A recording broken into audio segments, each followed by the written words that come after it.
बिस्मिल्लाहिर्रहमानिर्रहीम अस्सलाम वालेकुम। अजीबो गरीब वार्निंग जारी हुई है इसराइल के अंदर। इसराइल का इलाका जो नॉर्दर्न साइड पर लगता है, बिल्कुल लिबनान के बॉर्डर के साथ लगता है, महरूम हगालिल, ये बेसिकली जो एरिया है ये साउदर्न लिबनान में लगता है। यहाँ के तमाम शहरियों को वार्निंग जारी कर दी गई है कि आपने घरों से बाहर नहीं निकलना, किसी सूरत नहीं निकलना। हमें इतलात ये मिली है हिजबुल्लाह के फाइटर्स इस वक्त टनल्स के जरिए, सुरंगों के या किसी और तरीके से किसी तरह इजराइल की फौज को धोखा देकर हमारे एरिया में दाखिल हो चुके हैं और हमें खदशा ये है कि वो इजराइल के ऊपर कब्जे के लिए आ रहे हैं। आपने किसी से घर बाहर नहीं निकलना। ये क्या हुआ? ये तो कह रहे थे लिबनान जा रहे हैं। आज इस सारी सूरत हाल में वार्निंग कैसे जारी होगी? कैसे वो घुसे हैं? क्या मामला हुआ है? ये तमाम चीज़ें डिस्कस करेंगे। और इसके साथ जो सबसे अहम दो डेवलपमेंट्स हैं वो ये है कि आयतुल्लाह अली खामनाई इस्माइल कानी के ये रिसेंटली जो गिरफ्तार हुआ, जिसमें स्काई न्यूज़ में सारी दुनिया में अब ये मामला आ रहे हैं, लेकिन ईरान इस पर चुप है। उसके बाद अब एक पॉसिबिलिटी बनने के लिए जा रही है कि वो अपने लोग दाखिल करने के लिए जा रहे हैं लेबनान में लड़ने के लिए, चाहे उसमें यमन के लड़ाकू हो या जंगजू हो, या फिर इसमें ईरान की फौज के एलीट कमांडोज हों, या उनके जो वॉलंटियर्स हैं, या जो बहुत सारी सूरत हाल है। ये अब आयतुल्लाह कब फैसला करने के लिए जा रहे हैं, क्योंकि अब सर पर फैसला कुन जंग खड़ी है और इस्माइल कानी के बाद वो काफ़ी हर्ट भी हुए हैं। और इस सारे मामले पर सबसे बढ़कर नेतन्याहू की जो कैबिनेट मीटिंग हुई है, उन्होंने अप्रूवल दी है। लेकिन अब डिवीजन खुलकर सामने आई है इस्माइल कानी के गिरफ्तार होने के बाद कि हमारा प्लान काफ़ी हद तक तितर बितर हो सकता है, लिहाजा अभी ईरान पर जो हमला है उसको डिले करें। ये क्या सारे मामला था, ये सबसे पहले समझ लें।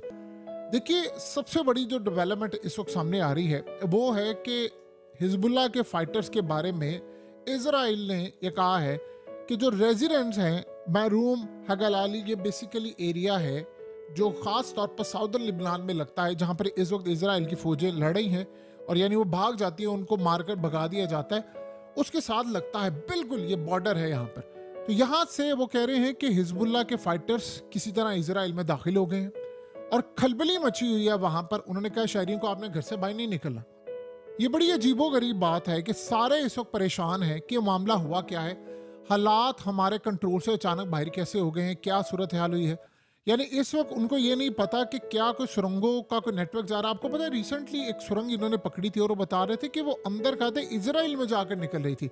तो वो कह रहे हैं कि अगर ये फाइटर्स इजराइल में आना शुरू हो गए और वहाँ पर जाकर उन्होंने वही काम किया जो हमास ने किया, या शहरियों को पकड़ लिया, या हमारे फौजियों को पकड़ लिया, या उनको अगवा करके ले गए, या उन इलाकों के अंदर अब आ रहे हैं, तो ये हालात बहुत ज़्यादा ख़राब हो जाएंगे। हिजबुल्लाह और लिबनान की स्ट्रेटजी ये है कि इजराइल आज तक हमारे इलाके कब्जे करने के लिए आता रहा है, हम ये काम करेंगे। आपको याद होगा कि सन 2000 में उस वक्त हसन नसरुल्लाह की पॉपुलैरिटी आसमान पर गई थी जब उनके फाइटर्स ने इजराइल को साउदर्न लिबनान से बाहर धकेल दिया था। तो वहाँ पर उस वक्त दुनिया ने देखा कि यार कोई एक बंदा फाइटर है, कोई फलाना है, ये वो। तो इस सूरत हाल के अंदर मामला सामने है। अब ये असल में इजराइल के सुख पता नहीं है क्या हुआ। अगर वो वाकई उधर चले गए हैं और उधर जाकर उन्होंने फिर इजराइल पर हमले शुरू कर दिए, तो ये पहला बड़ा मौका होगा कि जब हम देखेंगे कि अब लड़ाई जो है वो लिबनान, गजा या दीगर जगहों में नहीं, अब इजराइल की सड़कों पर लड़ाई हो रही है। और यही वो लड़ाई थी जिसके लिए आपको पता है कि यमन तैयारी कर रहा था। ये बहुत सारा मामला है। तो इस वक्त इजराइल ने ऐलान किया है कि शहरी घर से बाहर ना निकले, अपने आप को लॉक कर लें, क्योंकि हमें नहीं पता कि यहाँ पर जितने लोग बाहर हैं उनको कहा कि फौरी तौर पर घर में जाए। सायरन बज रहे हैं, ऐलानात वहाँ पर हो रहे हैं, हिजबुल्लाह के फाइटर्स आगे हैं। अब क्या डेवलपमेंट होगी, और ये भी पॉसिबिलिटी है कि वो वहाँ पर जाकर किसी जगह छुप जाए। वो इंतज़ार करें कि जब माहौल साजगार हो, ये ऐलान कर दे जी नहीं वो है, वो तब हमला करें जब उनको पता चले कि अब इजराइल को दबोचना आसान है। जैसे बहुत सारी अभी रिसेंटली लड़ाई के अंदर उन्होंने इसराइल की फौजों को लिबनान में दाखिल होने दिया, लेकिन जब वो दाखिल हुए, अंदर तक आ गए, फिर उन्होंने हमला किया। अब आप ये सोचें कि सारी सूरत हाल में जो सबसे अहम डेवलपमेंट है वो है ईरान की supreme leader Ayatollah Ali Khamenei. देखिए, इस वक्त जितना वो बंदा हर्ट है शायद ही कोई और होगा। आपको पता है कि ये जो सारे का सारा ईरान का न्यूक्लियर प्रोग्राम, ये खास तौर पर S-400 लेना, ये चीज़ें लेना, ये आयतुल्ला अली खामनेई के अंडर सारा कुछ हो रहा था। यानी सदर आते रहते हैं लेकिन मेन जो ईरान की इस्टेब्लिशमेंट है वो वही रहती है। अब सीन ये हुआ है कि इस वक्त जितने क्रैक्स अंदर पड़े हुए हैं ईरान के, वो बड़े तबाहकुन हैं।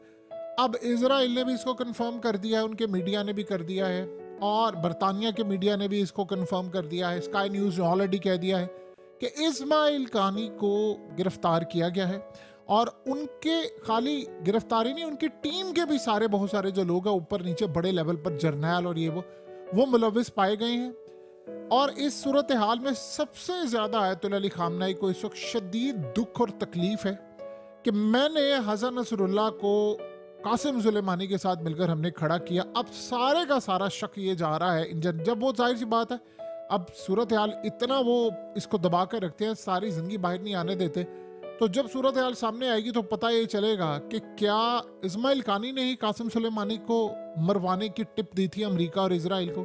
इजराइल ने, आपको याद होगा, दावा किया था कि कासिम सुलेमानी की लोकेशन, उसका सारी सूरत हाल टिप हमने दी थी अमेरिका को, और अमेरिका ने हमला किया था। अब आप ये सोचें कि इजराइल को क्या इस्माइल कानी और इसके ग्रुप ने काम करने को दिया था, या इस सारी सूरत हाल में न्यूक्लियर प्रोग्राम देख के इस्माइल कानी बैठा होता था, यानी घुटनों में बैठा होता था आयतुल्ला अली खामनेई के। तो आप सोचो, इतना करीबी लीडर, जाहिर सी बात है उसने फिर बंकर की इंफॉर्मेशन, ये हसन नसरुल्लाह का मर जाना, इतना सारा ये सारे लोग अचानक मरते जाना। आपको पता है कि सबसे बढ़कर शक क्या है, कुछ फोर्स के जो लोग हैं, इन्हीं की फोर्स के, वो सारे भी शाम के अंदर मारे गए थे एक एक करके। तो वो नेटवर्क इतना बड़ा था, हसन नसरुल्लाह को मरने के बाद तो सूरत हाल और ज्यादा खराब होगी कि अब तो शक, जाहिर सी बात है 2-3 लोगों को पता था, और अमेरिका और इजराइल को 32 साल से पता नहीं चल सका हसन नसरुल्लाह का, एक हफ्ते में सारे मारे गए। तो उन्होंने अपने कमांडरों को पकड़ा। इस सारे मामले पर आयतुल्ला अली खामनेई एक बड़ा स्टेप ले सकते हैं। वो स्टेप ये है कि वो ईरान के कमांडोस, ईरान की इलीट फोर्स और ईरान के वॉलंटियर्स, यमन के भी, और इससे बढ़कर सबसे अहम डेवलपमेंट जो है वो अफगानिस्तान से भी, इन सब को वो लिबनान में लड़ने के लिए भेज सकते हैं। ओपनली अभी तक इन्होंने इनकार किया है कि भाई नहीं, हम ये काम नहीं करेंगे। यकीन ये कर सकते हैं, उसकी वजह ये है कि इस वक्त वो इंतजार कर रहे हैं कि अगर इजराइल ने हम पर हमला करना है और हमारा कोई बड़ा नुकसान होगा तो फिर हम हमला तो करेंगे, लेकिन साथ हम अपनी फौजें भी रवाना कर देंगे और बताए बगैर करेंगे। नहीं, हम दुनिया में ये नहीं बताएंगे कि जी हमने भेजा है, लेकिन वो फाइटर्स वहां पर जाएंगे क्योंकि वहां पर अब जमीनी जंग शुरू हो चुकी हुई है इस वक्त। ये सारे का सारा जो मामला है वो असल में इंडिकेट करता है कि इजराइल के खिलाफ एक बड़ी लड़ाई सर पर खड़ी है, और ayatollah Ali Khamenei supreme leader कोई भी बड़ा रिस्क लेने को तैयार है, क्योंकि इस वक्त ये भी उनको पता है कि चाहे इस्माइल कानी हो या पूरा हमारा नेटवर्क हो, मेरी बंकर की लोकेशन और मेरी सारी इंफॉर्मेशन इस वक्त इजराइल के पास पहुंचाई गई है। जाहिर सी बात है वो किसी पर ट्रस्ट नहीं कर सकते। ये एक बहुत बड़ा अलमिया होता है कि आपके अंदर, यानी इस्माइल, देखिए उसी वक्त मामला क्लियर हो जाना चाहिए था जब इस्माइल हानिया को मारा था, जब ईरान के प्रेसिडेंट का मामला हुआ, हसन नसरुल्लाह, बाकी सारी क़यादत एक एक करके मारी गई। और आपको पता है ईरान के जर्नैल भी शाम के अंदर मारे जा रहे थे, शाम में भी मारे जा रहे थे, एम्बेसीज पर भी हमले हो रहे थे। तो वो ये पूरे का पूरा ग्रुप यही था जो इजराइल को इन्फॉर्मेशन दे रहा था। अब उनकी खैर तो नहीं होगी, लेकिन अब वो कह रहे हैं कि अगर मामला यहाँ तक चला जाएगा कि हमारी न्यूक्लियर फैसिलिटी या किसी जगह हमला हुआ तो हम फिर फौजें रवाना कर देंगे, फिर देखी जाएगी, फिर ये फौजें यहाँ नहीं रहेंगी, ये फिर जाएंगे इसराइल में लड़ने के लिए, चाहे सुरंगों के तहत, जैसे आज अब इसराइल ने ऐलान किया है कि जी हिजबुल्लाह के फाइटर्स आ रहे हैं, सूरत हाल है। ये बहुत बड़ी एक तबाही होने वाली है और इसमें ईरान तैयार है। लेकिन आपको पता है जो सबसे अहम डेवलपमेंट हुई है, अब जाहिर सी बात है इजराइल के मीडिया पर ये सारी सूरत हाल आ गई, उनको ये लग रहा है इस्माइल कानी के बारे में ईरान ने हमें बड़ी यानी आसानी के साथ बेवकूफ़ बनाया है। लेकिन सारी सूरत हाल में आपको पता है पहले इन्होंने ऐलान किया कि वो मारे गए हैं, बाद में कहा जख्मी हो गए। अब ईरान के जानिब से मामला सामने है, ना वो जख्मी ना कुछ है, उसको ईरान ने गिरफ्तार करके इजराइल को गलत डिसइंफॉर्मेशन बुझाई थी।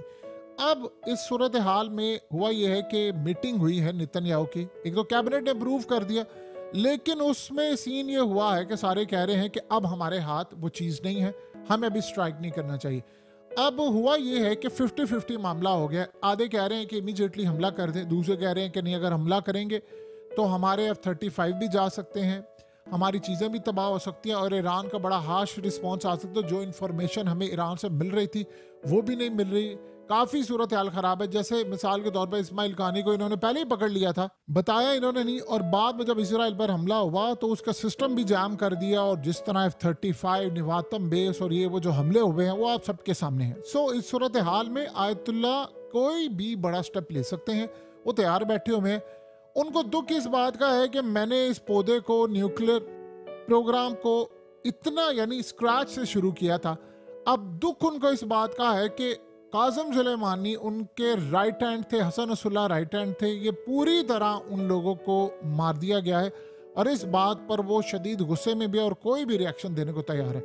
इसलिए इसराइल इस वक्त डरा है, और वो कह रहे हैं, आधे कह रहे हैं कि नहीं अभी करें, आधे कह रहे हैं थोड़ा टाइम ले। तो कुछ भी हो सकता है, सूरत हाल बड़ी तेजी से बदल रही है आने वाले वक्त में, और हर रोज एक नई डेवलपमेंट हो रही है। इस जंग की डायनामिक्स बिल्कुल बदलने वाली है।